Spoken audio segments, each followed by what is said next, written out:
Muito bem, começamos então o nosso painel número 2 sobre direito civil, do clássico ao atual, no segundo Congresso Internacional sobre o Futuro do Direito, segundo Future Law. É um evento realizado online na Universidade Lusófona do Porto, em Portugal, que conta com a coordenação e direção do Iberojur, e a qual eu sou o presidente. Tenho o maior prazer de estar aqui com vocês hoje como professor, porque também sou professor e investigador.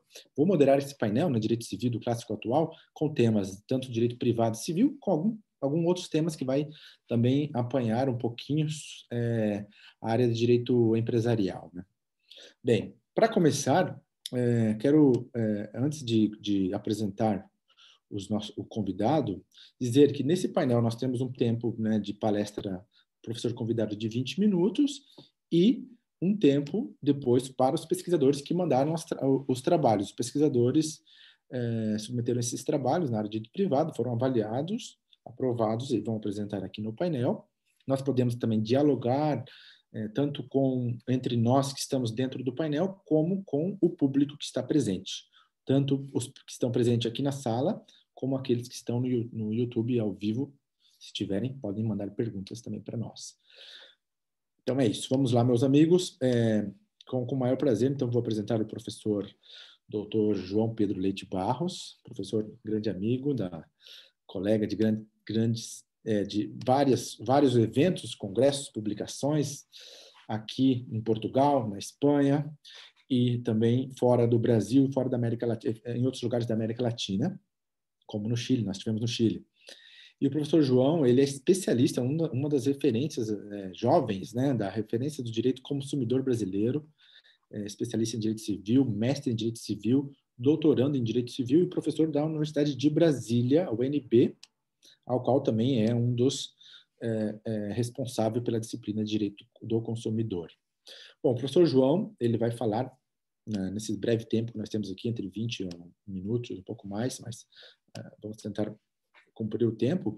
Ele vai falar sobre um tema que é objeto também do seu livro, né? A implementação da arbitragem online em conflitos de consumo no Brasil. Professor Dr. João Pedro, bem-vindo, fique à vontade e a palavra é sua. Muito obrigado. Amigo Fábio Veiga, consegue me ouvir? Que maravilha, perfeito.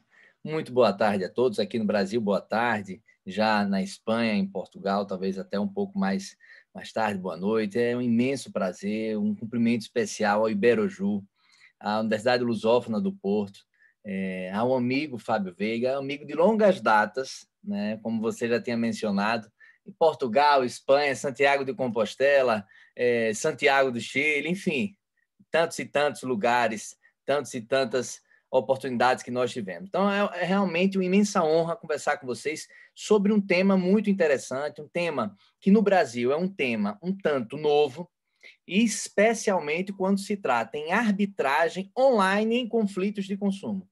Então, a nossa ideia dentro desse tempo é tentar trazer um pouco da experiência europeia, como esse tema já está sendo implementado há algum tempo, não só na União Europeia, também como nos Estados Unidos, e como isso pode ser eventualmente implementado aqui no Brasil, os ganhos, as eventuais dificuldades que nós vamos ter, enfim, são questões que eu acho que valem a pena a gente decifrar. Eu só lhe pergunto, amigo, se eventualmente vale a pena eu compartilhar a tela. Deixa eu compartilhar aqui com vocês, ver se vocês...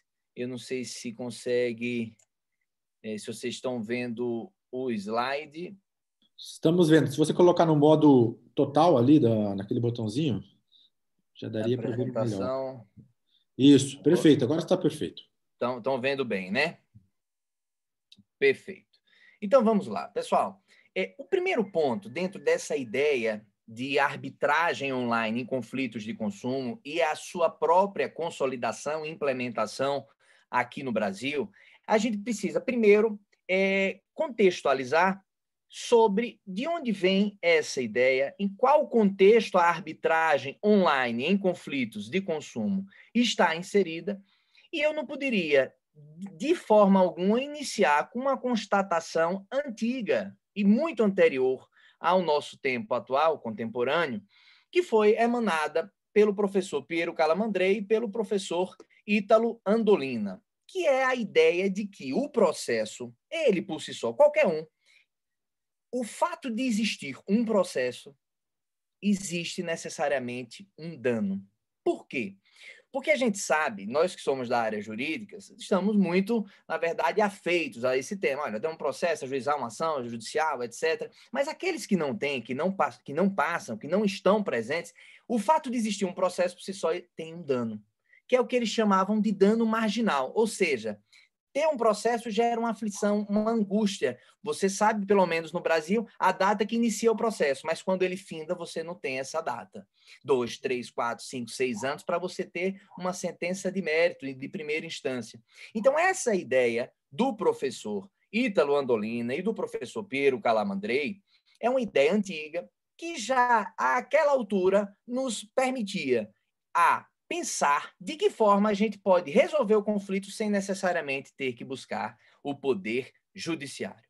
Então, essa perspectiva nos permite dizer que todas as formas de mecanismos alternativos que a doutrina chamava, que hoje já chama de mecanismos adequados de resolução de litígio, são aqueles que, em síntese, permitem a resolução do seu conflito sem necessariamente ter que buscar o poder judiciário. Nessa perspectiva, a gente tem as ODRs, que são Online Dispute Resolution, são esses mecanismos alternativos de resolução de litígio de forma online, através da comunicação, de telecomunicações, da informação, ou seja, através da internet propriamente dita, em que o consumidor, e aqui eu faço o retrato específico da relação de consumo, em que o consumidor e o fornecedor podem resolver o seu conflito sem ter necessariamente que ter um encontro presencial. E aqui você tem a negociação, você tem a conciliação, a mediação e a própria arbitragem. Então, é essa a ideia, é esse o contexto em que a gente está, em que essa ideia, em que essa arbitragem online está inserida. E uma definição simples, para quem não é especificamente da área, mas uma definição simples de arbitragem online é do francês Mathieu, que diz, olha, a arbitragem nada mais é do que um terceiro neutro que vai resolver um conflito entre as partes. Um terceiro neutro escolhido pelas partes que vai resolver, vai solucionar aquele conflito.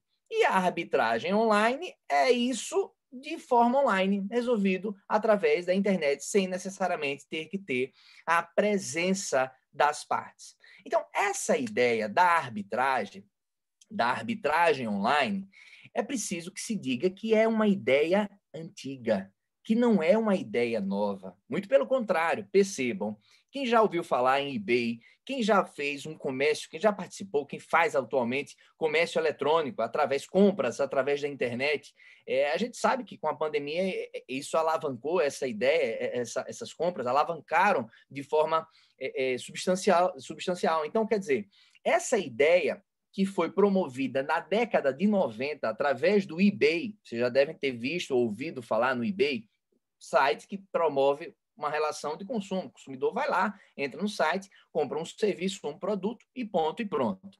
Pois bem, na década de 90, percebam, na década de 90, o eBay, essa plataforma, o site, ela permitia que consumidores e fornecedores resolvessem o seu conflito através da própria plataforma. Ou seja, a plataforma servia de interlocução entre o consumidor e o fornecedor, e ali se resolviam muitos conflitos. Então, a semente foi plantada há muito tempo. Não é de agora, essa ideia não é de agora. E ali, àquela altura, você já tinha a conciliação, a mediação e também já tinha a arbitragem. Onde poucas pessoas falam, e aqui a doutrina fala muito pouco, no nosso livro eu comento e trago de uma forma mais esmiuçada, mas desde 1997, a Suprema Corte de Michigan, nos Estados Unidos, oferecia serviços de mediação, conciliação e de arbitragem. Aí você para e pensa, peraí, a Suprema Corte, ela mesmo permitia, fomentava, sim, a própria Suprema Corte. Ou seja, é a ideia de legitimidade desses conflitos, dessa resolução, através da própria justiça. É o Poder Judiciário fomentando você resolver esse conflito fora dele. Então, esse é um ponto muito importante. 1997, lá nos Estados Unidos. Em 2001, o primeiro tribunal totalmente virtual dos Estados Unidos, através também da Suprema Corte de Michigan. Ou seja, pessoal, onde eu quero chegar? Não é nada de novo. Essa ideia é uma ideia antiga, é uma ideia que já foi posta há muito tempo e que o Brasil, de certa forma, agora, em conflitos de consumo, tem, de forma incipiente, iniciado um processo para a sua implementação. Pois bem, bom, na União Europeia, e aqui já fazendo um gancho para eu mostrar a experiência que acontece na União Europeia e como ela deve ser aplicada aqui no Brasil, desde 2016, existe uma plataforma chamada Plataforma RLL, Plataforma de Resolução de Litígio em Linha. Em linha é online. Então, existe essa ideia, essa plataforma, que desde 2016 foi implementada, em que permite consumidor e fornecedor resolverem o seu conflito sem precisar sair de casa. E especificamente no que toca à União Europeia, conflitos transnacionais. Então é o caso de Zezito, português, que comprou um produto na Espanha, de Wesley, e aí ele tenta comprar, comprou, recebeu o produto tem um vício, e agora o que fazer? Ele, através da plataforma, ele resolve o seu conflito. A plataforma faz essa interface entre consumidor e fornecedor. Aqui no Brasil, é, de certa forma, diferente. A gente já vai falar um pouquinho sobre essa plataforma consumidor.gov.br. Pois bem, mas lá, percebam, esse organograma é muito simples, é muito fácil de dar para vocês perceberem. Olha, o consumidor apresenta a reclamação à plataforma, a plataforma notifica o fornecedor, olha, existe uma reclamação, você tem interesse em resolver o seu conflito, em resolver o conflito do consumo? Tem interesse, eles direcionam a uma entidade, a um centro de arbitragem. Detalhe, isso tudo online, sem precisar sair de casa, tudo online. Então, essa ideia de resolução de conflito é uma ideia que também já foi posta desde 2016 na União Europeia. Os centros de arbitragem de conflitos de consumo é de 1989. 1989. Então, em Portugal teve o primeiro projeto piloto da União Europeia foi em Portugal. Então, essa ideia da arbitragem online é permitir que o consumidor e o fornecedor resolvam o seu conflito sem necessariamente ter que sair de casa. Tudo de forma online. Quais são os resultados práticos? Alguém sublinhou aqui, não fui eu não, alguém sublinhou aqui o meu folderzinho, mas eu acho que vocês estão conseguindo ver, né? Estão conseguindo perceber, né? Estão conseguindo... Então, Fábio? Então, perfeito. Então, vejam, qual é a ideia? Que aqui 2 pontos muito importantes na União Europeia. Quando você traz o seu conflito, você chega à plataforma, faz a sua queixa, a sua reclamação, a plataforma notifica o fornecedor, o centro de arbitragem escolhido tem até 90 dias para resolver o seu conflito. Em Lisboa, esse prazo ele chega a ser reduzido a 30 dias. Prazo próprio. Aqui é uma grande diferença do Brasil e de Portugal, da União Europeia, dos Estados Unidos, aqui é uma grande diferença. O centro de arbitragem é obrigado a resolver o seu conflito em até 90 dias. Em Portugal, 30. Ele é obrigado. Se ele não resolver, ele é notificado, ele recebe uma multa sancionatória pela Comissão Europeia, que regulamenta todos esses centros, para dizer, olha, você tem que ter resolvido, você não resolveu. Você vai tomar uma punição. Ponto. Prazo próprio. A certeza da resolução do seu conflito. É a certeza, não é a dúvida. Você vai ter a certeza em até 90 dias. Então, aqui é um ponto muito importante. Por quê? Porque essa ideia de celeridade, aqui no Brasil, a gente sabe, né? Entra no processo, temos data para iniciar o processo, para acabar, a gente só Deus sabe quando. Essa é a ideia. Até pelos números do CNJ, o último relatório vem nesse sentido. Então, vejam, aqui é a certeza da solução do seu conflito em até 90 dias. Pois bem, bom, dito isso, falando um pouco da União Europeia, a gente tem alguns resultados muito práticos, né? E resultados bons. 2 milhões de pessoas visualizaram a plataforma, mais de 160 mil queixas, 160 mil visitas, perdão, mais de 2 mil queixas mensais. E aqui é um ponto muito importante que eu sempre falo. Queixas recusadas por comerciantes, 9%. Quando a gente fala em conciliação, em mediação e arbitragem, a gente sempre parte do princípio básico, que é um princípio da voluntariedade. Ou seja, eu quero resolver, logo eu estou apto aqui, eu estou disponível para a resolução. Se eu não quiser, eu não vai ter nem essa primeira conversa. Pois bem, percebam um percentual, pessoal, 9%. E aqui eu sempre digo o seguinte, olha, via de regra, de uma forma geral, qual é a ideia do conflito de consumo no Brasil, qual é a ideia do conflito de consumo, pelo menos na União Europeia, em Portugal, onde eu morei, consegui pelo menos perceber isso. A ideia de que no Brasil, quando você tem uma reclamação e você chega essa reclamação ao fornecedor, vem a resposta, olha, você tem um problema, mas o problema é seu, não é meu. Em Portugal, pelo menos nesse tempo que eu passei, é exatamente diferente. Você, como consumidor, chega com um problema, o fornecedor diz, perfeito, vem cá que eu quero resolver o seu problema. 9% de recusa, ou seja, 91% foram demandas que as partes quiseram resolver, independentemente se foi favorável ou não, aí é outra história. Mas as partes, consumidor e fornecedor, quiseram resolver. Então, é um número muito interessante. O que é que a gente tem aqui no Brasil, já trazendo essa realidade para cá e já trazendo a ideia da implementação? Pois bem, o que é que a gente tem aqui no Brasil? Bora. A gente tem que essa ideia, pelo novo CPC, ela foi fomentada, ela trouxe até um nível um pouco melhor. Você tem o artigo 3º, parágrafo 3º, que é muito claro, conciliação, mediação e outros métodos de solução de conflitos deverão ser estimulados a qualquer tempo, por juízes, advogados, Ministério Público, inclusive no curso judicial. Ou seja, pessoal, essa ideia é uma ideia muito forte, que foi devidamente fundamentada e calcada no nosso novo CPC.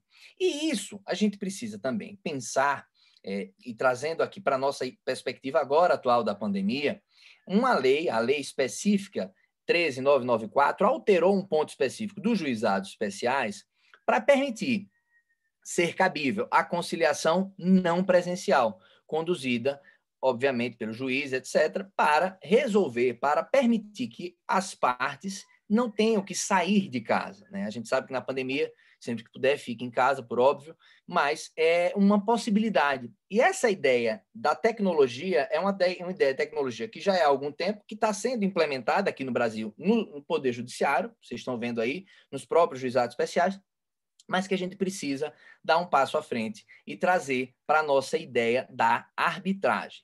O que é que a gente tem aqui no Brasil de plataformas? Veja, a gente tem sistema de mediação no CNJ, um sistema até interessante, mas que, ultimamente, a última vez que eu entrei, na semana passada, estava com o sistema bloqueado. Ou seja, a empresa que queria se cadastrar para participar da mediação, eventualmente com o consumidor, com a consumidora, ela não conseguia. Então, é um sistema que existe, de fato, mas precisa ser aprimorado. Você tem a JuizPro, isso aqui são exemplos, né, meramente ilustrativos. Você tem a JuizPro, que é a Justiça Sem Processo, que foi a primeira grande câmara que foi criada em São Paulo, que também permite a conciliação e a mediação, né, a arbitragem aqui ainda não. Você tem a mediação online, você tem o Vamos Conciliar, e você tem também a plataforma consumidor.gov.br. E é essa plataforma que a gente vai falar um pouquinho agora, porque essa plataforma é o primeiro passo, pelo menos, que a gente entende que foi dado. Mas não antes de fazer uma breve observação. Pessoal, de forma objetiva, a gente precisa trazer uma grande diferença entre conciliação, mediação e arbitragem. E é uma diferença muito importante, porque a gente tem que ser muito claro com as ideias que a gente, pelo menos no meu caso, entendo ser relevantes, né, para a demonstração do nosso pensamento. A conciliação e a mediação, na verdade, são tentativas de resolução do conflito. Na arbitragem, não. Na arbitragem, é a certeza de resolução do conflito. Você, quando entra em um procedimento arbitral, um processo arbitral, você sabe que vai sair com uma sentença arbitral, seja ela favorável ou não. Isso que eu quero dizer é que esse segundo passo, que é o passo da arbitragem, pelo menos em conflitos de consumo, a nosso entender, tem que ser dado. Qual é o grande problema nas plataformas de conciliação e mediação? É que você tenta. Se você não conseguir, o que é que acontece? A gente bem sabe. O consumidor, via de regra, senta e chora ou vai buscar o poder judiciário. Essa é a grande regra. Pelo menos essa experiência que a gente tem. E através da arbitragem, não. A arbitragem, o consumidor vai ter uma solução para o seu pleito. Se vai ser favorável ou não é outra história, mas é a certeza que sua questão será solucionada, favorável ou não. Um outro ponto também negativo para essas plataformas, né, via de regra também, especialmente plataformas de arbitragem, que a gente tem hoje muito poucas. Você tem arbitragens de consumo, tá? A arbitragem societária, empresarial é muito forte há muito tempo aqui no Brasil, mas a arbitragem de consumo a gente tem muito pouco. Qual é a grande dificuldade também? A falta de incentivo à empresa. Olha, a empresa tem que participar, tem que querer participar. O que é que ela vai ganhar com isso? Trazer todos os benefícios, as dificuldades, etc. Você tem que ser mais transparente. É um tema que precisa ser, de fato, burilado aqui ainda no Brasil. E aí a gente tem, então, a plataforma consumidor.gov.br. O que é que acontece? Hoje, professor, o que é essa plataforma? Muita gente já conhece, mas só trazendo aqui um panorama geral. É um site, plataforma consumidor.gov.br. Dá um enter. É um site que permite o consumidor e o fornecedor resolverem o seu conflito.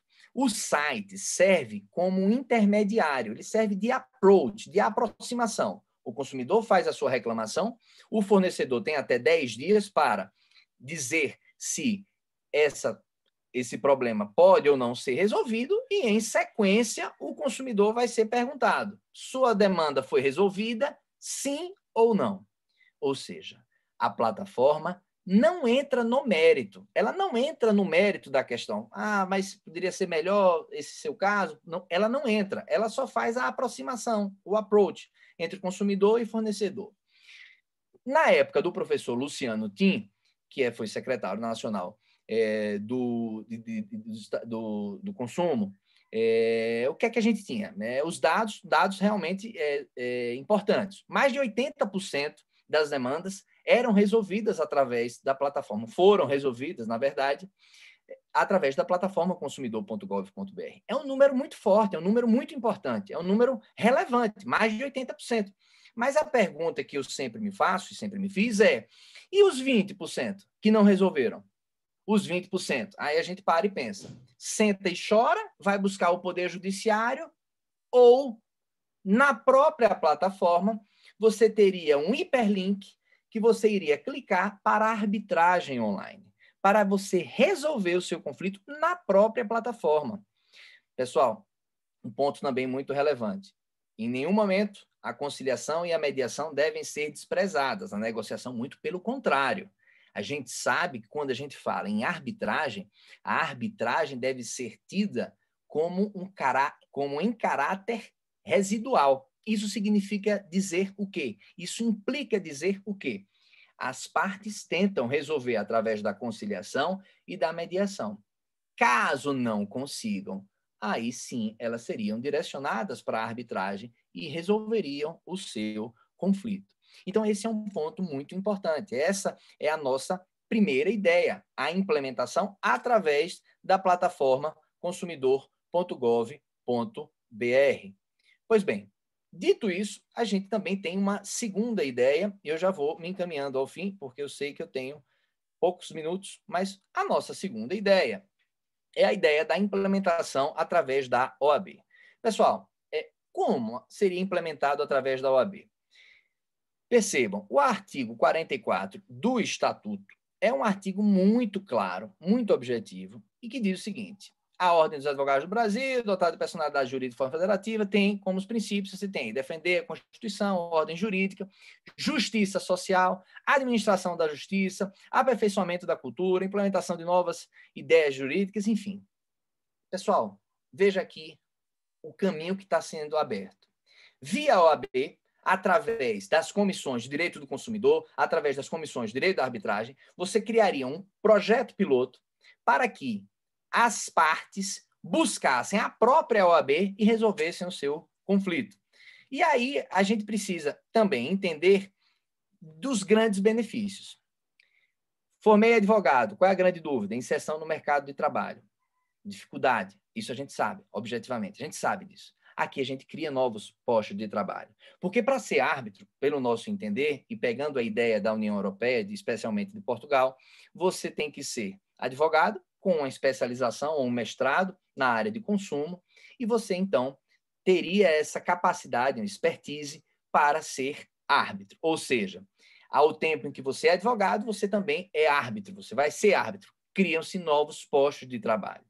Credibilidade para a empresa. A gente bem sabe, pessoal, o custo na análise econômica do direito propriamente dito na empresa. Custo para processo judicial, custo para advogado, custo para ir para primeira audiência de conciliação, não teve custo para audiência de instrução. Aqui é mais um caminho. Mais um caminho, ou seja, você resolver sem necessariamente ter que buscar o poder judiciário. Credibilidade, que a gente sabe muito bem na União Europeia. As empresas têm interesse em resolver. Aqui no Brasil, de forma geral, é uma dificuldade. Então, aqui é mais uma possibilidade. Resolve o seu conflito através da OAB. E é um ponto muito importante, eu já chego agora ao fim, porque eu sei que temos mais 2 minutos. Fábio, só o joinha. 2 minutos? Perfeito. Já chegando aqui ao fim, a gente sabe que a OAB, pessoal, tem uma grande função no Brasil. A única profissão da advogada, é uma das pequenas profissões, poucas profissões que estão na Constituição Federal, a advocacia, né? A OAB, especialmente em cidades menores, ela tem uma função muito diferenciada. Ela, na verdade, serve de base, de fundamento. Falo isso por quê? Porque a gente tem inúmeras cidades no Brasil, especialmente no interior do nosso país, em que você tem salas de OAB, mas você não tem PROCON, você não tem, eventualmente, até justiça, você não tem delegacia do consumo, você não tem poder, os juizados especiais fica 300 quilômetros, mas você tem uma sala da OAB. Você tem uma sala, você tem uma possibilidade. E essa ideia da sala da OAB, que serve, na verdade, de um esteio para aquela população que está ali circundada, ela vai servir, então, também de aplicar, de ser a própria justiça em si, né? A gente sabe, alguém pode levantar a ideia, professor, mas, na verdade, o árbitro ele pode ser favorável para uma parte ou não. Que nada. A gente sabe que os advogados, via de regra, e a gente tem que ter essa ideia, são advogados que têm lealdade, ética, transparência. É isso que a gente prega, é isso que a gente entende. Então, aqui a OAB vai servir de papel motor, de papel motriz para resolver boa parte dos conflitos, sem ter que buscar o poder judiciário. Chegando aqui ao nosso fim, para dizer a vocês que a gente tem algumas grandes vantagens: celeridade, baixo custo, imagine, pessoal, confidencialidade, se for o caso, e você tem algumas desvantagens também, a info-exclusão, a dificuldade daqueles que não têm acesso. Professor, mas você está trazendo uma solução para todos? Resposta: não estou trazendo uma solução para todos, estou trazendo uma parte da solução de alguns problemas, então, esse que é o grande ponto.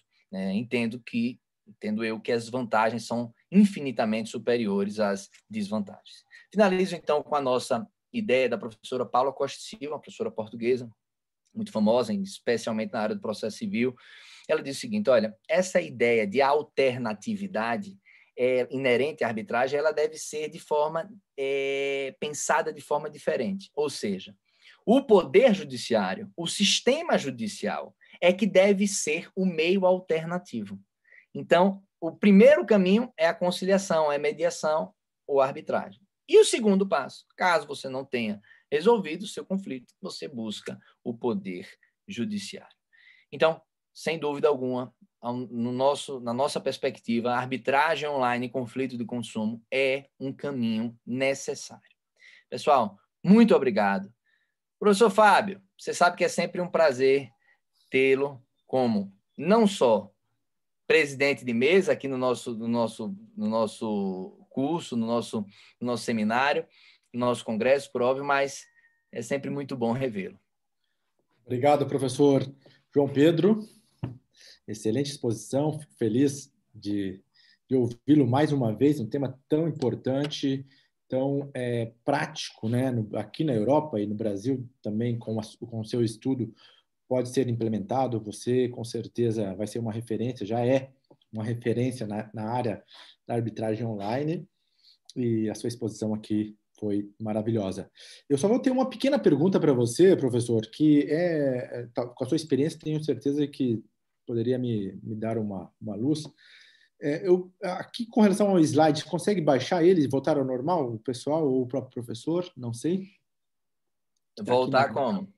O slide continua na minha tela, não sei se na tua tá. Eu não estou conseguindo, professor Fábio. Quer que eu tire aqui? Se o João Pedro Isso. pudesse tirar... Para voltarmos à tela normal. Deixa eu só tirar aqui, então. Deixa eu ver aqui. Acho que é parar de compartilhar, né? Deve ser.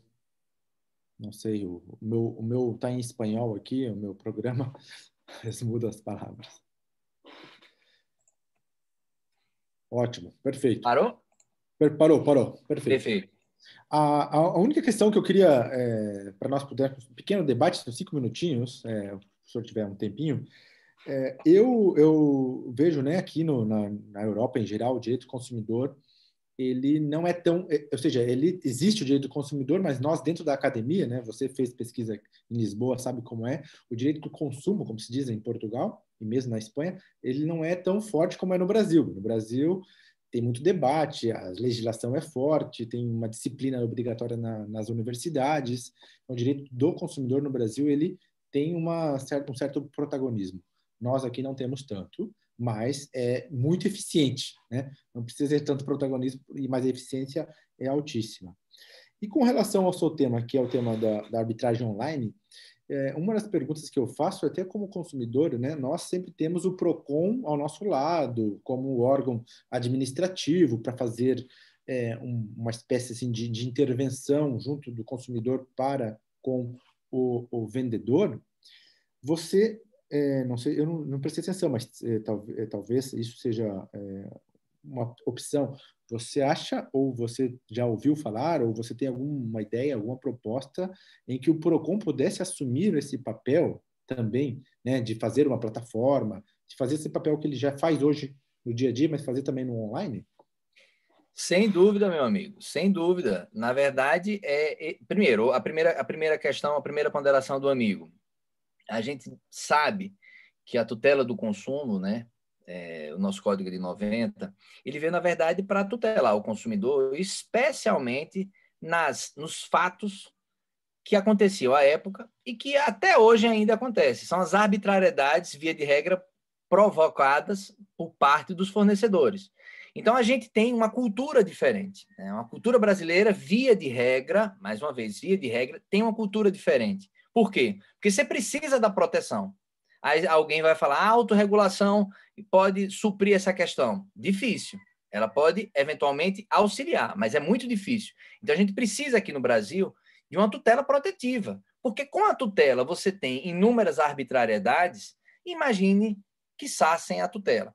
Em Portugal e na União Europeia, você também tem, não é que você não tenha, você também tem, mas, de fato, a cultura é diferente, né? E o número é muito, muito claro, aquele número em que 9% de demandas são recusadas. 9%. Um número muito pequeno. 91% as empresas querem resolver.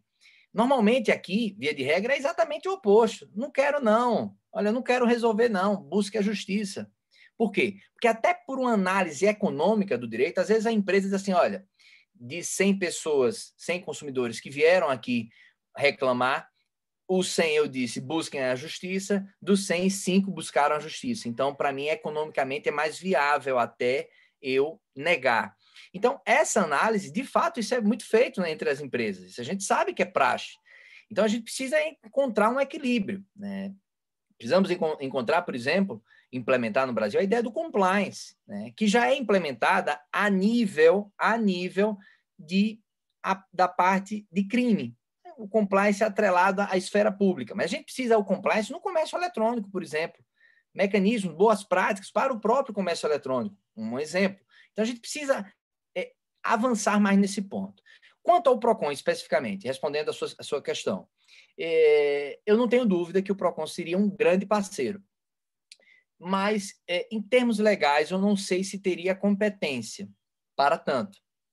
Porque o PROCON tem. Você busca o PROCON chama a empresa, tenta fazer essa composição, eventualmente até aplica multa, a gente sabe, advertências, sanções, etc. Mas eu não sei se ele teria a legitimidade para, sim, o fazê-lo. Teria que, talvez, estudar um pouco mais. Mas a OAB, sim. Essa, sem dúvida alguma, tem legitimidade. E outra, seria um órgão imparcial.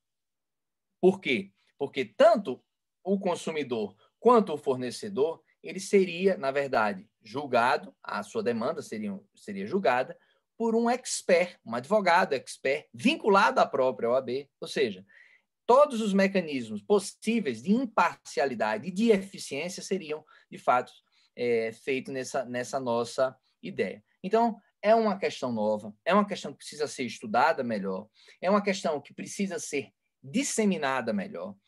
Existem críticos, especialmente aqueles mais tradicionais, dessa questão, no sentido de que o consumidor pode eventualmente ser prejudicado, a vulnerabilidade informacional, o consumidor pode eventualmente ser instado a participar de uma arbitragem sem querer, e eu penso exatamente o oposto. Certa feita eu perguntei em sala de aula, tinham 100 alunos, quantos queriam que um determinado problema que o consumidor tinha, a sala tinha duas grandes opções. Primeiro, buscar os juizados especiais, 2 audiências, a primeira audiência de conciliação não tendo, audiência de instrução tem que ir para a audiência, essa é a regra, ou em casa, sem sair de casa, no seu computador, fazendo uma reclamação, se eventualmente tiver uma audiência, a audiência é por videoconferência, de forma célere. Qual é a grande opção? Todos, não vou dizer todos, 99% dizem, não, eu quero a arbitragem. Que é isso? Em casa, sem precisar sair, célere, se tiver audiência por videoconferência. Pessoal, aqui a gente está diante de uma solução, ainda que não sejam para todos, mas uma solução para boa parcela das demandas. 70% dos brasileiros têm acesso à internet. É óbvio, alguns com maior domínio, outros não. Mas a gente precisa entender que aqui é um primeiro passo para você resolver parte desses conflitos. Porque se você resolve parte desses conflitos, as pessoas não vão buscar o Poder Judiciário vai ter mais tempo para resolver os conflitos eventualmente mais complexos. A bola de neve, e a dinâmica é uma só, o sistema é um só. E você tem aqui o efeito dominó. Se você resolve esse conflito aqui, se você resolve boa parte desse conflito, todos os outros atores, protagonistas do sistema judiciário, eles serão, de fato, beneficiados. Excelente, professor João Pedro. Exposição e ideias finais aí, esclarecedoras e de muita reflexão para todos nós. Quero agradecer a sua participação. Vou dispensá-lo para o seu trabalho, porque eu sei que você está trabalhando aí e teve um tempinho para nos dar aqui o seu aporte e agradecer a sua presença. Fique bem, espero que possamos nos ver em breve. Grande abraço, vou continuar com o painel. Tá bem? Grande abraço. Um grande abraço. Até logo. Tchau, tchau. Valeu. Muito bem, meus colegas. Então, vamos seguir aqui o painel agora para as comunicações. As comunicações, de acordo com o que eu já recebi, o professor Adriano Marteletto Godinho, ele vai mandar um vídeo, porque ele teve que fazer uma viagem às pressas de Coimbra para o Brasil. Então, ele vai mandar um vídeo para ficar depois no site do YouTube, no YouTube do Iberojur. O título da palestra do professor Adriano Marteletto Godinho, da Universidade Federal da Paraíba, professor do programa de pós-graduação estrito sensu, de Direito, Ciências Sociais, Ciências Jurídicas da Federal da Paraíba, o reconhecimento da personalidade eletrônica, olha que interessante, e a responsabilidade civil dos robôs. É um tema super atual, qual nós não vamos tê-lo agora aqui falando presencialmente, porque ele viajou ontem, está ainda a caminho do Brasil, com a maior dificuldade que nós temos aqui da pandemia, mas depois eu recomendo a quem tiver interesse nesse tema para o acesso nas plataformas do YouTube do Iberojur. Seguindo, o Carlos não vai apresentar, e aí nós vamos passar aqui às pesquisadoras, né? Carolina Emerich Gomes Leal de Moura e Thalita Brunella de Paulo, da Universidade 9 de Julho, em São Paulo, no Brasil, o qual o tema das duas colegas, eu não sei se uma apresenta ou as duas, né? O tema é a importância da propriedade intelectual e sua proteção. Tema muito interessante, eu também gostaria depois de conversar com vocês sobre esse tema, mas eu vou passar a palavra para a Caroline e para a Thalita, e dou o tempo para vocês. Também fiquem à vontade, pode passar os 10 minutos, porque nós não vamos ter esse problema, justamente porque 2 painelistas não estarão presentes. Carolina, presente? Caroline ou Thalita? Podem ligar o microfone, se puderem. Olá, boa tarde. Boa tarde. Tudo bem? Tudo bem, eu vou pedir para os colegas colocarem a câmera em você. Sim. Tá. Um minutinho. Thalita. Você vai falar sozinha, Thalita, ou com a Carolina? Não, com a Carolina. É que como a gente estava programado para iniciar o nosso às 3 horas da tarde... Sim. Opa, agora estamos... Ok. Bem. Como estávamos programados às 3 horas da tarde... Só travou um pouquinho. Não tem, eu acho que é a internet. O Leonardo, você me ouve, né? Ok. Travou um pouquinho. Thalita. Oi. A apresentação tarde, né? Ok. Então, meu...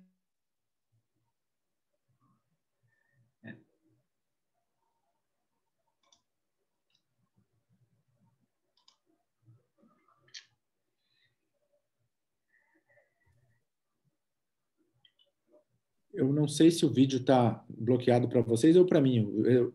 Leonardo, está Doutor presente? Fábio, parece bloqueado também. Eu penso que Para ele ou para mim? Acho que a internet está fraca. A Carolina está presente. Ó. Olá, Caroline. Olá.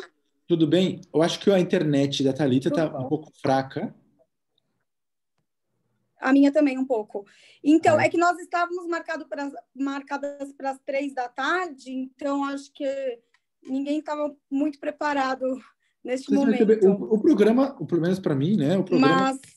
O programa estava aqui para... Nós apresentamos agora ou depois? O que vocês agora, preferem? porque assim, o programa que era o painel 1, que é esse painel... Alô? Consegue me ouvir? Alô? Consegue me ouvir? Agora eu estou te ouvindo. Sim, então o programa que foi para o painel 1 é das 13, né, às 15, né, do Brasil, e das 16 às 18 aqui em Portugal. Talvez possa ter confundido, mas não há problema. Você está sem o som, desculpa, Carolina. Não sei. Essas questões de internet, nós sempre temos que ficar muito cautelosos. Ainda não te ouço.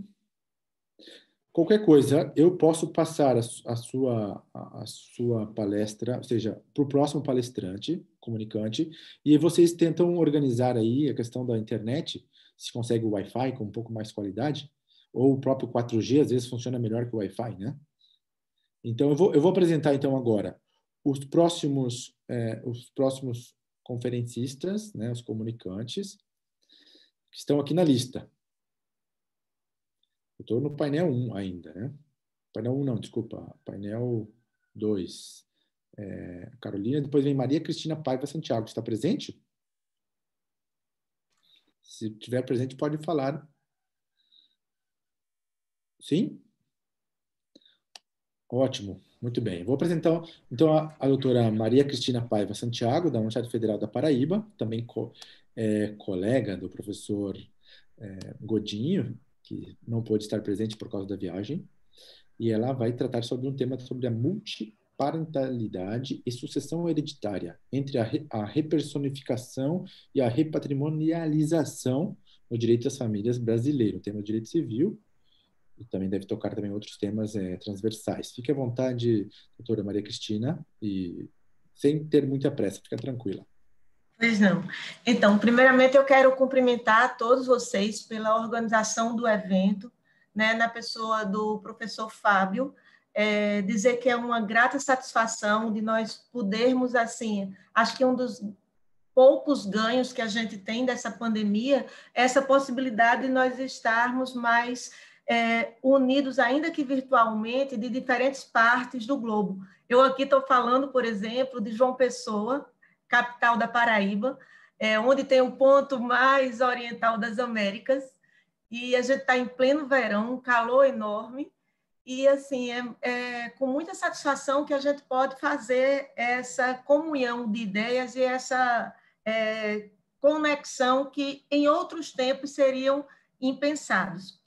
Bom, o meu tema, como o professor próprio Fábio falou, e objeto de pesquisa, é a questão da multiparentalidade e sucessão hereditária, e eu convido a uma reflexão entre dois fenômenos que são consectários do movimento da constitucionalização do direito privado, do direito civil também, que é a repersonalização de um lado e uma probabilidade ou um perigo de haver, a partir da forma como está constituída a multiparentalidade aqui no Brasil, inclinar ou instigar determinadas demandas que tenham por finalidade precípua não a questão do reconhecimento do direito fundamental à paternidade ou à maternidade, mas tão somente questões monetárias ou financeiras.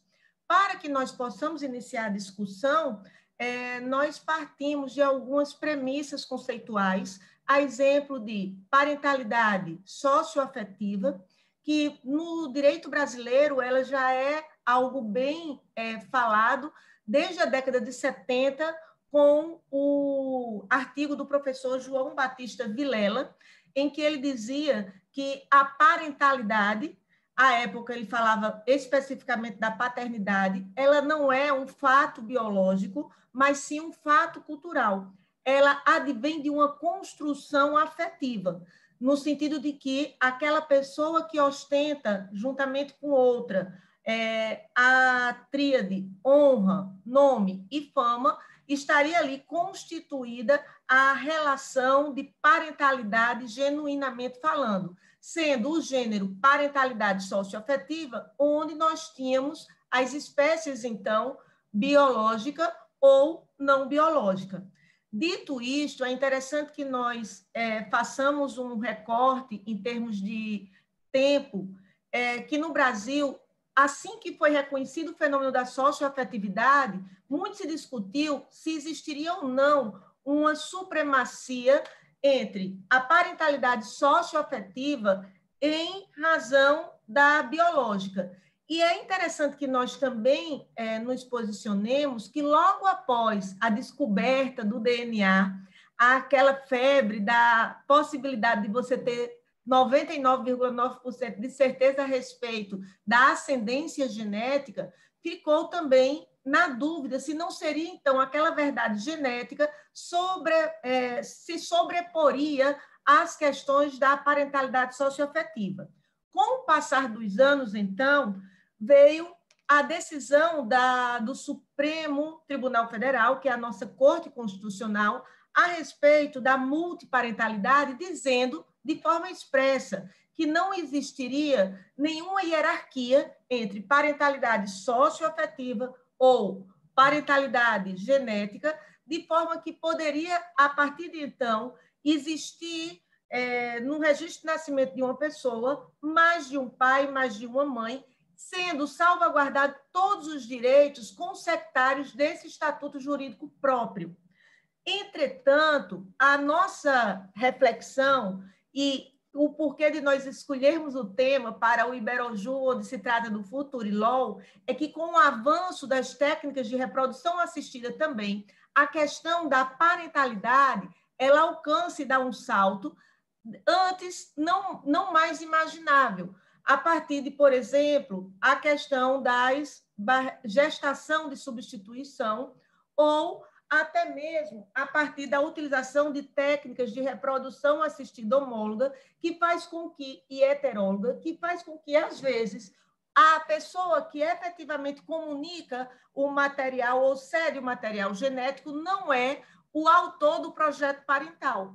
Isso faz com que haja, então, uma questão a ser dirimida. Existe uma distinção entre um direito fundamental que recai no direito da personalidade, que é o direito ao conhecimento de sua ascendência genética, sem que isso repercute necessariamente no campo do direito das famílias e, por consequência, no campo do direito sucessório.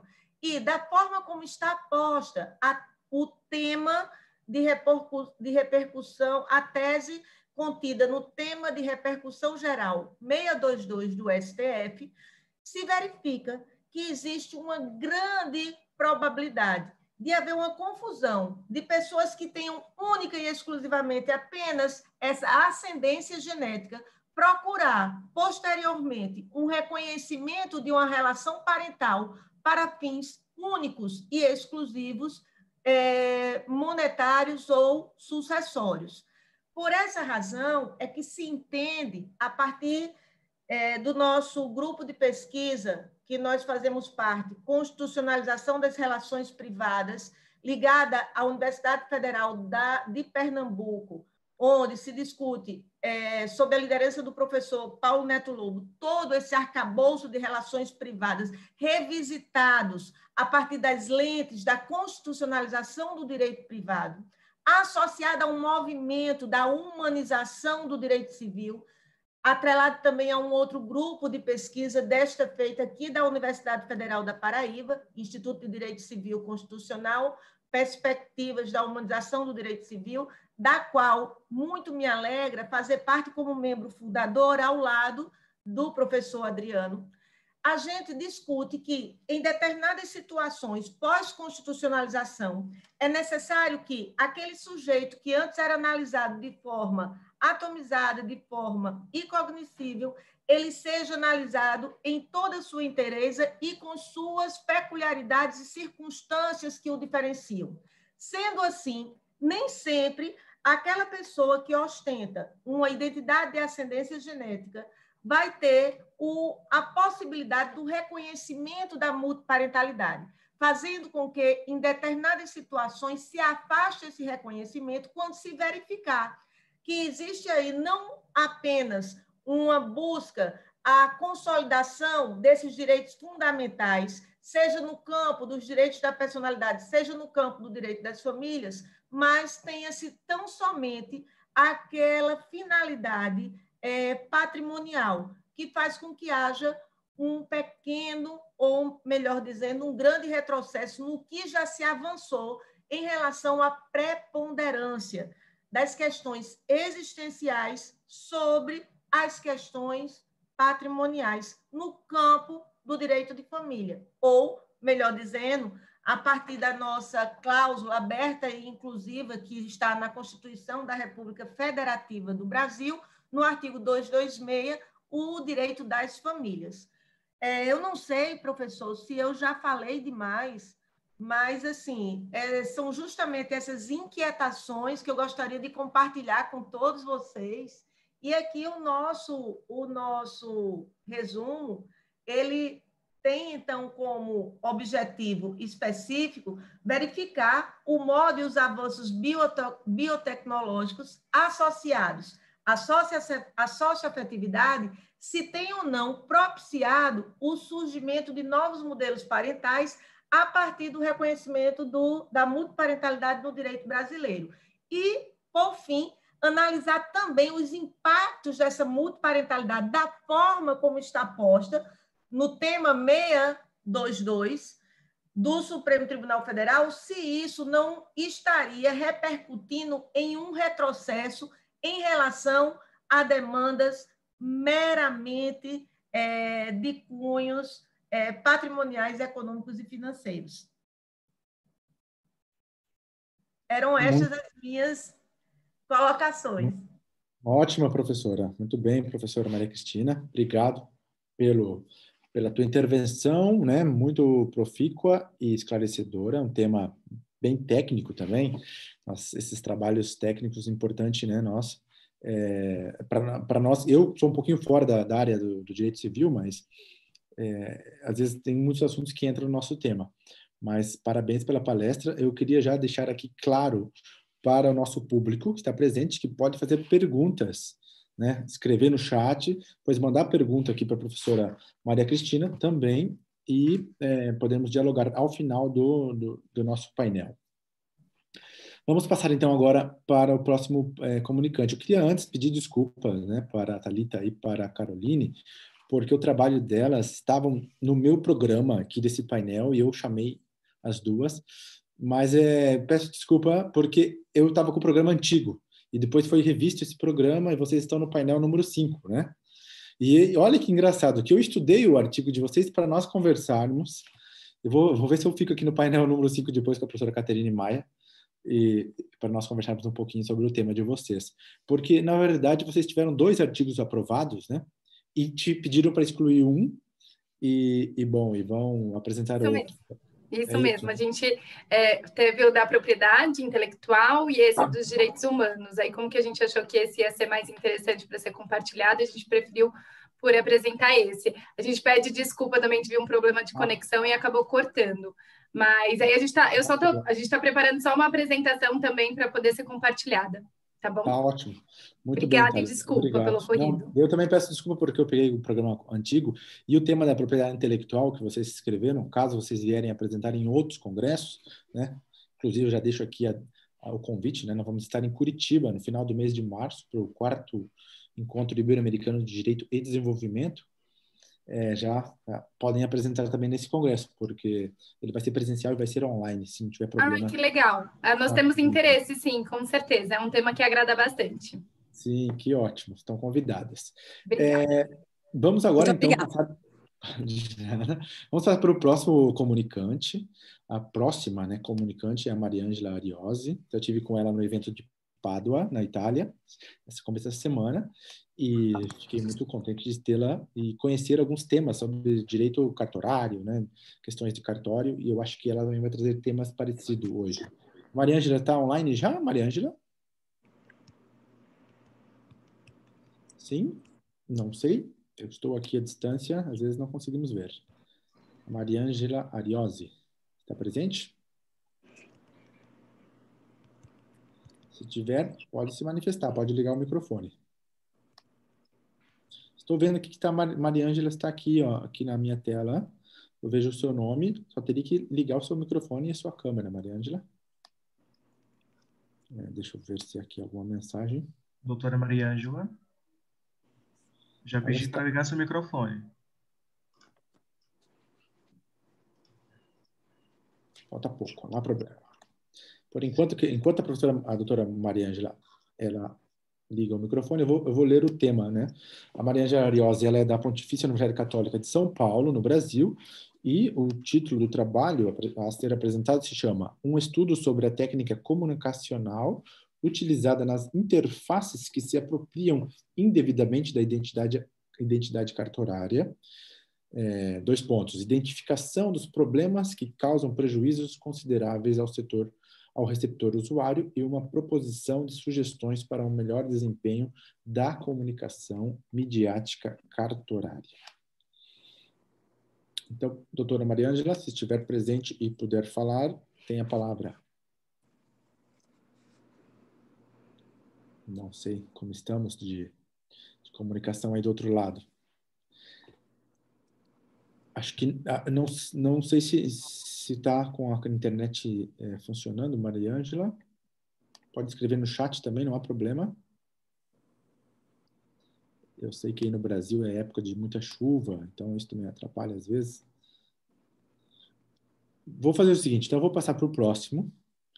Eu espero que estejam aqui os próximos, senão nosso debate vai ficar prejudicado hoje. É o Murilo Estrela Mendes e a Juliana Palmazarelli, do Centro Universitário Faculdade de Sinop, né? Unifazip, Brasil. O Murilo, eu conheci ele pessoalmente aqui no Porto ano passado, ano retrasado, 2019, estivemos no congresso, no EIAD, né? Nesse congresso que vamos fazer em Curitiba, foi feito em 2019 no Porto, e era mestrando na Universidade de Marília na época, era isso? Isso, professor. Eu era mestrando, agora já sou mestre, estou com um aluno especial. Já terminou o mestrado? Já, agora estou com um aluno especial no doutorado, ótimo. Na Unimar também. Parabéns, então. Obrigado, Unimar também fazendo presença aqui no nosso evento. O tema do Murilo e da Juliana se chama A Correlação dos Contratos Digitais com a Indústria Fordista. Não sei se fala só o Murilo ou os dois, mas tem tempo e fiquem à vontade. Okay. Inicialmente, agradecer ao professor Fábio Veiga pela oportunidade novamente de participar do evento do Iberojur, que após minha participação em 2018, 2019, se não me engano, deu aquele start, né, acadêmico, vamos dizer. Hoje eu me encontro aqui em Sinop, norte do Mato Grosso, né, eu leciono aqui na Universidade FACIP, nós estamos a 500 quilômetros de Cuiabá, então estou um pouco longe, né, e a aluna da graduação, a Juliana Palma Zarelli, demonstrou interesse na publicação de artigos e eu convidei ela para participar desse evento do Iberojur. Nós iremos apresentar, né, em conjunto, então eu repasso a palavra para a Juliana, ela fará a introdução e depois eu continuo para concluir o nosso tema, sempre respeitando o limite de 10 minutos, ok? Então, Juliana, pode continuar a apresentação. Muito obrigada. Bom, o nosso trabalho, ele versa sobre a correlação dos contratos massificados na indústria fordista quanto na contemporaneidade. O que são esses contratos massificados? Na indústria fordista, pós Primeira Guerra Mundial, com Henry Ford, com o advento da grande revolução industrial que houve, foi um dos marcos para começar a inserir a globalização no mundo, as relações intrínsecas entre os estados, essa codependência comercial também, que gerou. Então, esse contrato massificado, o que era? Com o mesmo contrato, ele abarcava inúmeros proletários. Ou seja, com o mesmo contrato, eram contratados vários trabalhadores. E como, na época, a questão das indústrias, as vagas, a crise pós-Primeira Guerra, taxa de desemprego altíssima, então era aquela questão. Se não quisesse, tinha aqueles que estariam interessados. Bom, então isso, ele não abria margem à questão de fase pré-contratual, de negociações, de poder chegar a um denominador comum em um contrato que pudesse ser benéfico a ambas as partes. E isso gerava as chamadas, outrora, cláusulas leoninas, que eram cláusulas abusivas ao trabalhador. Bom, essa comparação histórica, nós fizemos esse teor histórico, a questão de correlacionar hoje em dia com os meios digitais. Porque com o advento da globalização, da contemporaneidade, nós temos hoje em dia muito a ampliação constante do mercado digital. E com o mercado digital, nós temos os serviços de streaming, compras online, cadastros, tudo. E hoje, qualquer coisa que você vai fazer na internet, você tem que fazer um cadastro e você tem que aceitar um termo. Você simplesmente clica numa caixinha. Oi, amiga. Você aceita. Eu também, fudeu real, porque a galera aqui tá, mandando muito. Então, o que acontece é que nisso, você simplesmente clica num aceite e você se dispõe, você se submete a todas as cláusulas que estariam naquele contrato. Não podendo você alterar, contestar, personalizar nada daquilo. Então, essa questão que nós gostaríamos de tratar. Questões essas que se relacionam ao teor imediatista que a sociedade tem hoje em dia. Bauman discorre muito sobre isso na obra dele Modernidade Líquida, no qual ele fala da efemeridade das relações, na efemeridade da nossa sociedade hoje em dia.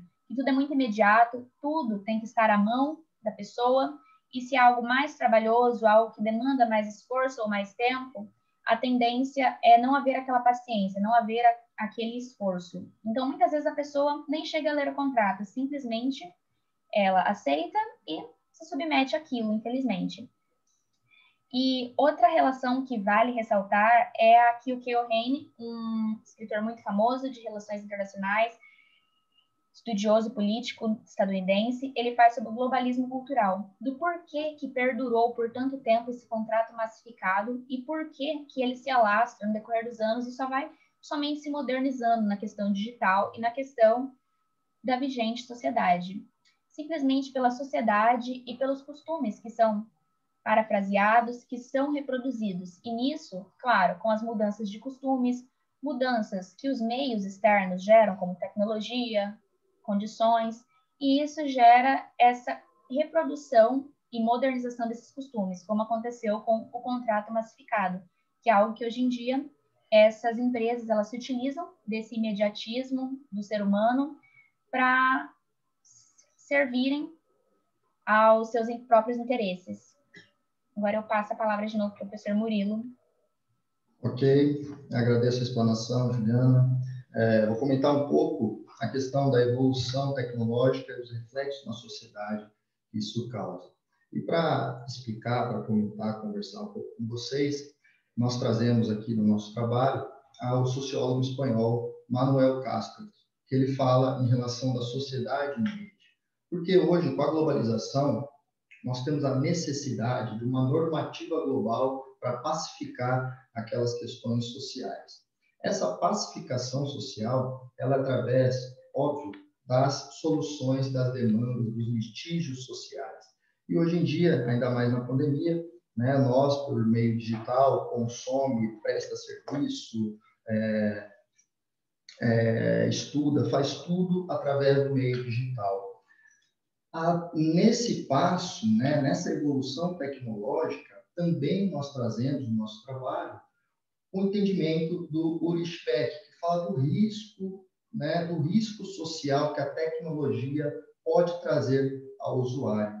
Porque até então, nós não temos, nem imaginamos qual que será o reflexo tecnológico em nossas vidas. Nós presumimos. No entanto, esse risco é inimaginável, é intangível. Então, visualizando no teor do consumo, o que nos preocupa é essa exagerados contratos, né, com cláusulas apenas de adesão, e pode, de certa forma, prejudicar, né, esse direito do consumidor, que é tão fortemente protegido no âmbito brasileiro.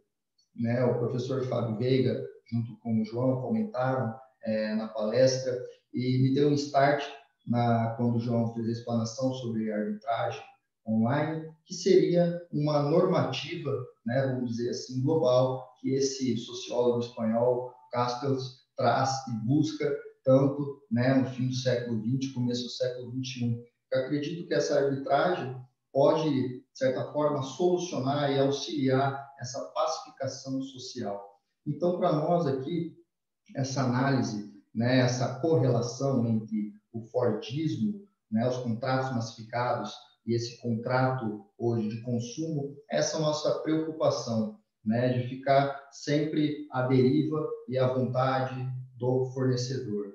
E, de certa forma, a intenção tanto do consumidor quanto do fornecedor é transmitir e gerar riquezas. No entanto, por outro lado, nós temos que ter a cautela com os meios tecnológicos. A tecnologia é importante, isso é inegável. No entanto, temos que ter cautela, porque, de certa forma, ela enriquece aqueles que têm poder, empobrece aqueles que não têm condições financeiras para conseguir buscar esse avanço tecnológico. Então, tudo isso é uma questão cultural, uma questão social, que nós iremos sempre nos abarcar na Constituição Federal, nos direitos humanos. Nós temos, no artigo 170 da Constituição, a ordem econômica, a livre iniciativa, o livre comércio. Por outro lado, né, nós temos fundamentos, objetivos da República, direitos humanos, redução das desigualdades sociais e o consumo, né, acredito que seja uma das bases dessa busca da dignidade. Porque se hoje eu estou aqui, estou consumindo, né, esse programa, né, esse evento, da mesma forma que eu estou no escritório de advocacia, se alguém vier aqui atrás dos meus serviços advocatícios ou de professor, é um consumidor. Então, tudo, né, hoje não é o ser, é o ter. Então, para buscar esse ter, nós temos que consumir. Por outro lado, essa é a nossa Essa é a nossa preocupação, mas não querendo minimizar a tecnologia, não querendo minimizar o consumo. Pelo contrário, é inegável, não adianta ir contra a maré. Nós temos que entrar na maré e tentar aprumar o nosso barco e ter a melhor solução, né, para todo esse problema. Agradeço a presença de todos, a atenção, né, principalmente do professor Dr. Fábio, inclusive também está aqui assistindo a nossa explanação o professor Guilherme Prado Buarque de Raro, que é da Toledo Presidente Prudente, onde eu me graduei, foi banca do meu TCC, foi banca da minha pós-graduação, especialização, hoje é doutorando na Unimar, então viramos amigos aí hoje no mundo acadêmico. Ok? Então agradeço a todos, até mais e estou à disposição para questionamentos. Obrigado. Muito obrigado, doutor Murilo e Juliana. O tema é muito envolvente, né? O tema que vocês trouxeram, tanto no artigo quanto aqui na apresentação, que é Contratos Digitais, Indústria Fordista, né? Foi bem exposto pela Juliana e bem refletido pelo Murilo, e é assim que se faz no trabalho, né? Cada um tem o seu papel, foi bem apresentado. Nós vamos estar prejudicados nesse painel porque a doutora Maria Ângela também não nos responde, não sabemos como está aí do outro lado, e ela estava aqui na sala, mas não responde o nosso contato.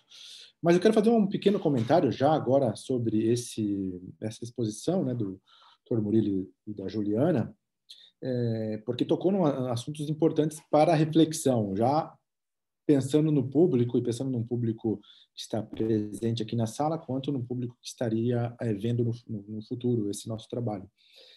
Quando vocês falam, né, dos contratos digitais e essa massificação dos contratos que já estão inseridos, mas vão cada dia mais se aperfeiçoar, né, com base na blockchain e as tecnologias computacionais, e essa massificação vem também como um fruto, né, como você bem disse, vocês bem disseram, dessa evolução social e essa sociedade, né, vamos dizer assim, sociedade líquida, sociedade superficial.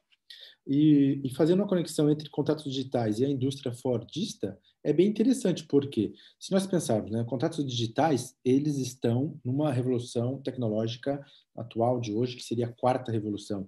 Vamos só tocar nas três anteriores revoluções industriais, né? A primeira revolução industrial foi o descobrimento, né, da energia elétrica.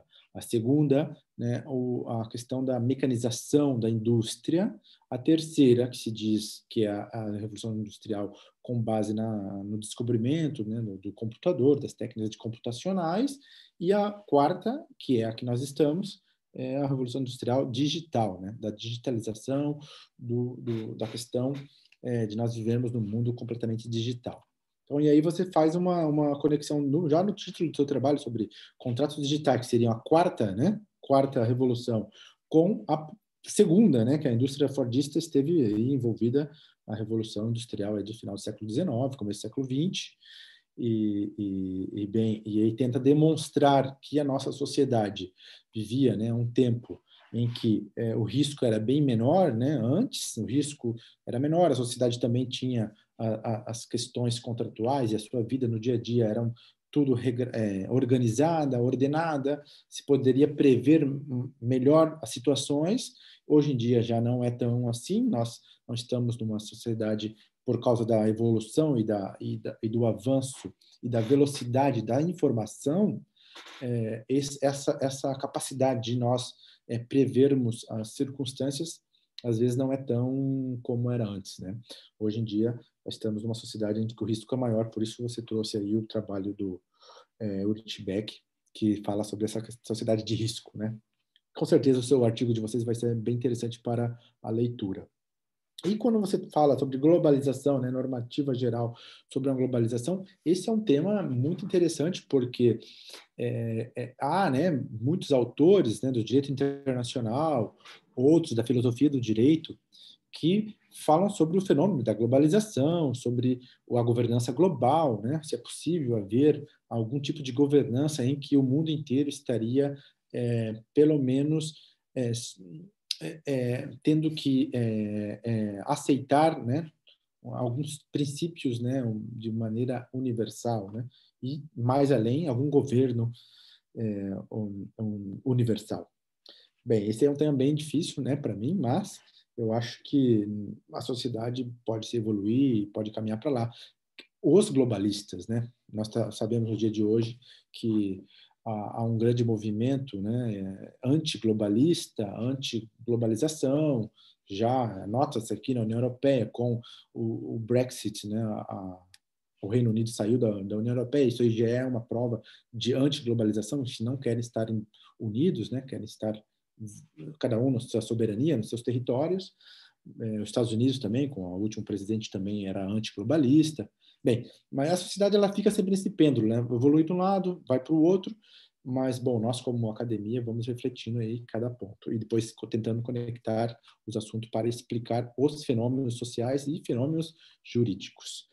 Bem, dar parabéns para vocês e também dar parabéns para a doutora Maria Cristina, que já falou. Agora, eu acho que a doutora Mariângela está presente, se eu não me engano, se ela está por aí. Mariângela, aí eu passo a palavra para a Mariângela, que vai falar sobre... Tudo bem? O tema. O Tudo áudio bem, Mariângela? Tudo bem. Bem-vinda. Obrigado por ter vindo, porque nós estávamos preocupados com você. Olá, tudo bem? Boa tarde. Bom, eu apresentei o meu trabalho num outro congresso, um artigo sobre esse tema, que é a minha tese de doutorado. E apresentei nesse congresso um comunicado, que é um resumo do trabalho. E eu não sei se eu fiz alguma confusão, com certeza eu devo ter feito. Eu apresentei, na verdade, um artigo sobre cartório tecnologia 4.0. Bom, de qualquer forma, enfim, eu vi que esse trabalho, esse comunicado, ele está dentro do... Você poderia apresentar... direito privado, não é? Sim. Você poderia apresentar sem problemas nenhum, Mariana? Eu peço desculpas, porque inclusive está fora, eu acho que fora até da temática, que é direito privado, direito civil, né? Mas nós também conectamos temas um pouco de ordem, vamos dizer assim, pública, não há problema. Bom, então, como eu disse, aqui não é um artigo, é um comunicado enfim... Vamos lá. Esse comunicado, ele traz o objeto e o objetivo da tese de doutorado que eu estou, nesse momento, escrevendo, né? E que vinculada à PUC de São Paulo, né? Doutorado em Direito pela PUC em São Paulo. Bom, eu vou me apresentar. Eu sou a Mariângela Ariosa, sou mestre em Direito pela UERJ e notária e registradora em São Paulo, titular de cartório, e daí se explica o meu interesse pelo tema, né, do doutorado. O objetivo da tese é estudar um fenômeno, que é um caso concreto, que é a apropriação de sites, né, sites que prestam serviços de intermediação, né, e eles se apropriam da imagem dos cartórios, fazendo com que os consumidores sejam levados ao erro, né, de entendimento de que eles estariam se relacionando com um cartório, quando na verdade não é um cartório, e sim uma empresa que vai intermediar o serviço. Esse é o meu caso concreto, é o que eu me proponho estudar. Bom, e aí no meu comunicado, eu vou falar sobre o meu comunicado, que é um resumo, né? No meu comunicado eu começo falando sobre a revolução tecnológica que os cartórios passaram recentemente, nos últimos 5 anos, sobretudo, né?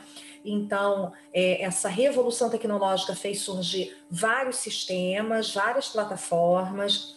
Nós alimentamos várias plataformas. Essas plataformas, elas também alimentam o Estado, né, o poder público, com as nossas informações. Então, a gente tem hoje um banco de dados super...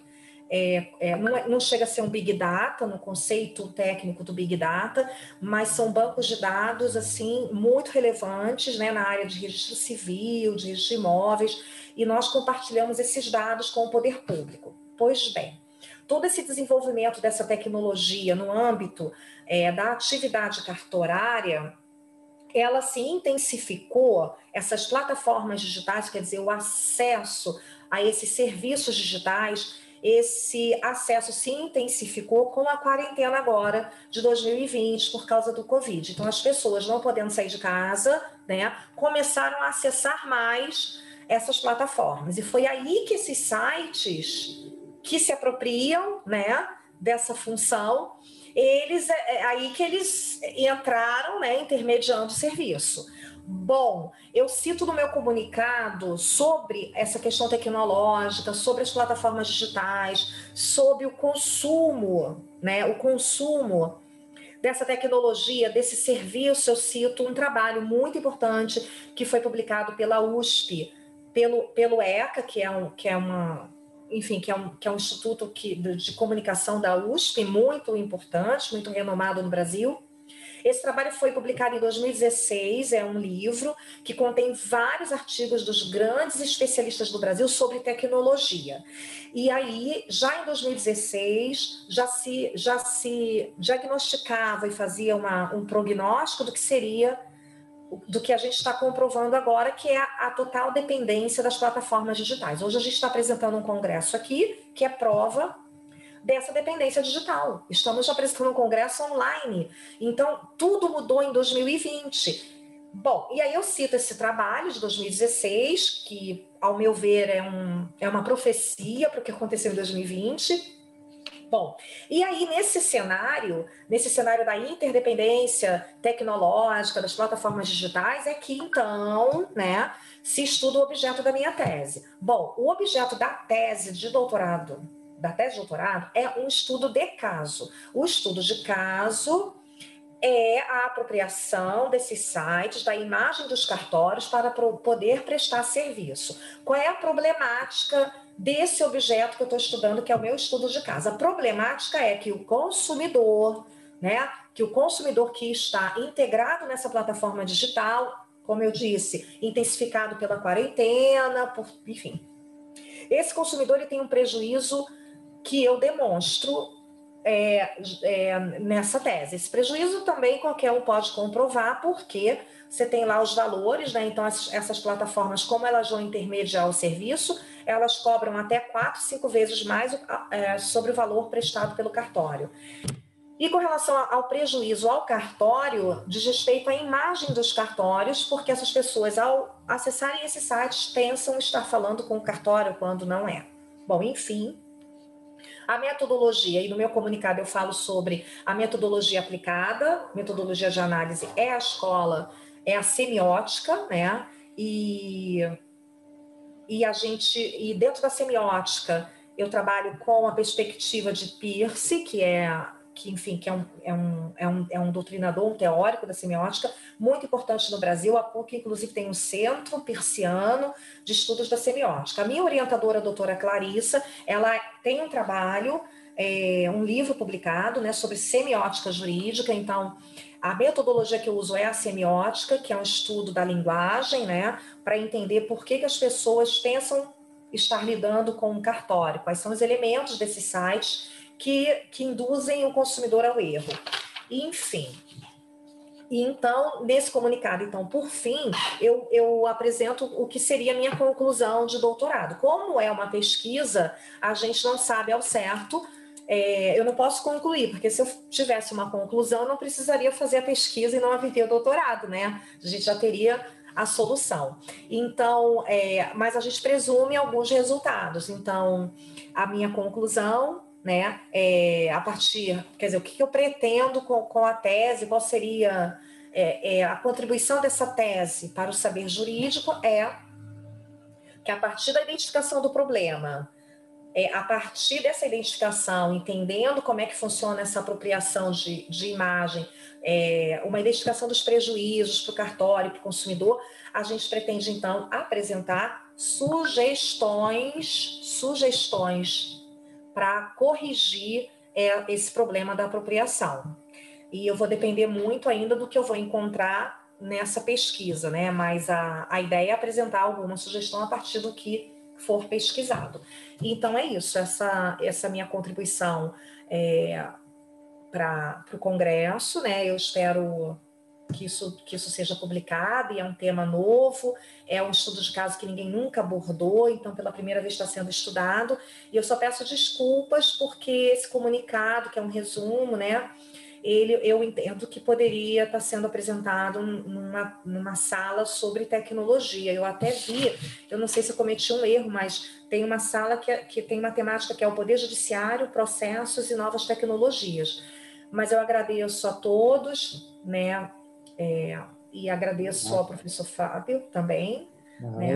E peço desculpas pela inserção do tema, que eu acho que não seja tão pertinente com relação ao direito civil. Obrigado pela apresentação. Eu que agradeço, obrigada. Obrigado, Maria Ângela. Eu acho que o tema está interessante, é pertinente. Claro que o Congresso em si, ele tem, né, várias temáticas, e às vezes nós não conseguimos identificar 100% o objetivo, né, do artigo para a distribuição. Às vezes acontece isso, e até nós pedimos, vocês que já estão agora conhecendo o evento, para um próximo evento vocês podem sugerir, falar, olha, meu ficou no painel 5, 6, poderia mudar para o 4, para o 3, eu acho que teria mais a ver, né, com o assunto, e aí nós conseguimos identificar melhor. Mas parabéns pela exposição. Eu que agradeço, professor. Nada. Eu até diria assim, que o teu tema, né, como você fala, né, eu vou fazer um comentário, porque talvez seja bom para a tua tese de doutorado, se vier a ter algum espaço para colocar também a questão da responsabilidade civil, né, porque você fala dessas plataformas que se utilizam do conteúdo, da informação dos cartórios, né, e roubam. Eu não sei se é um roubo, se é autorizado por um terceiro, né, você poderia me dizer isso? Se essas plataformas digitais, quando elas apanham essa informação de conteúdo de dados, né, que deveriam estar protegidos pelos cartórios, que é uma relação entre cartório e poder público, mas esses terceiros vão lá e absorvem essa informação e depois ainda vão vender essa informação, vão prestar um serviço para um terceiro e, no caso, oferir lucro sobre isso, também além de uma responsabilidade administrativa, né, pode ter uma responsabilidade penal e civil, né, por trás, que entraria daí o tema desse painel, né, se tivesse uma responsabilidade civil, mas pode ser também, quem sabe, se você for tratar esse tema, poderia ser um tópico, né, da tua tese sobre a responsabilidade civil dessas pessoas em que absorveram ou essas informações não eram autorizadas. Professor Fábio, sim, por favor. Eu atribuo a culpa a mim, só a mim, eu sou culpada, porque quando a gente está no tema, eu sou cartorária, titular de cartório, então a gente acaba se perdendo. E eu não expliquei bem, a culpa é minha. Na verdade, esses sites, eles não prestam o serviço, eles vão intermediar o serviço. Eles são intermediadores quando não há necessidade dessa intermediação. Então, eles não roubam informação, eles vão intermediar, eles são colocados ao consumidor na plataforma digital, na internet, como você olha e pensa que é um cartório. Você olha e está achando que está se relacionando com um cartório.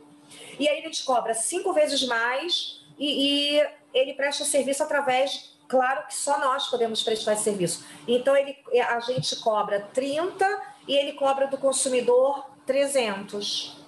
A minha pergunta agora é uma intermediação que causa um dano, porque o consumidor poderia ir diretamente a nós. E eles entram no meio para intermediar. Mas essa intermediação, ela é feita por ato voluntário de um terceiro que Sim. tem ou não um acordo com um cartório, ou eles fazem isso e depois contactam os cartórios e pedem o serviço para o cartório? Esses sites, eles não têm nenhum acordo com nenhum cartório. São empresários que viram nessa oportunidade. Por isso que eu falei no comunicado, né, da questão da revolução tecnológica, da dependência digital que foi consagrada em 2020. Então, em 2020, as pessoas procuraram serviços pela internet. Então, aí esses sites se consolidaram. porque eles têm uma estratégia de marketing que o senhor sabe, né, professor? Que tem o Google Ads. Então, quando a pessoa digita, já aparece o site do intermediador. E ele utiliza elementos gráficos, que daí a semiótica, que é o estudo da linguagem, escrita, imagem, que você olha para aquilo e você pensa que é o cartório, mas não é. E aí a pessoa compra uma certidão que custa R$30, ela paga 300. Ela é lesada. Sendo que quem faz a certidão somos nós. E aí ele pede para a gente. Aí a gente envia, porque nós temos que prestar o serviço. Então é uma intermediação desnecessária que só causa prejuízo ao consumidor. E que ninguém, até agora, até porque é uma coisa nova, mas a tese é isso, né? Trazer um problema, um caso concreto, né? Que afeta o consumidor. E professor Fábio, por que nos afeta? Olha só, a questão financeira, a pessoa vai pagar, a gente acaba cobrando serviço, né? Então a gente recebe pelo serviço. O prejuízo é do consumidor que vai pagar muito mais, né? Por uma intermediação desnecessária. Qual é o prejuízo para nós cartorários? É o seguinte, professor, a nossa imagem no Brasil já não é muito boa, né? Já existe uma cultura de que o cartório é um feudo, é corrupção, é clientelismo, então já não é das melhores, né? E aí, esses sites fazendo esse tipo de coisa, o que acontece? Nós perdemos a nossa credibilidade, né? As pessoas ficam acreditando que cartório, que os serviços são extremamente caros, porque elas pagam uma fortuna, né? Então, isso prejudica a nossa imagem enormemente. Mas eu acho que eu não me expliquei muito bem, porque a gente tem tão pouco tempo para falar. E eu peco muito pelo fato de eu ser cartorária, de eu estar no meio e tal. Então a gente acaba não alcançando a dúvida do outro, né? Mas a culpa é minha de não ter explicado que é uma intermediação.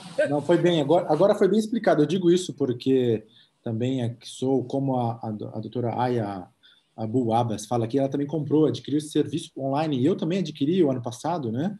Na pandemia, eu tive que pedir uma certidão online, paguei talvez o preço mais caro do que fosse presencialmente ou pelo próprio cartório.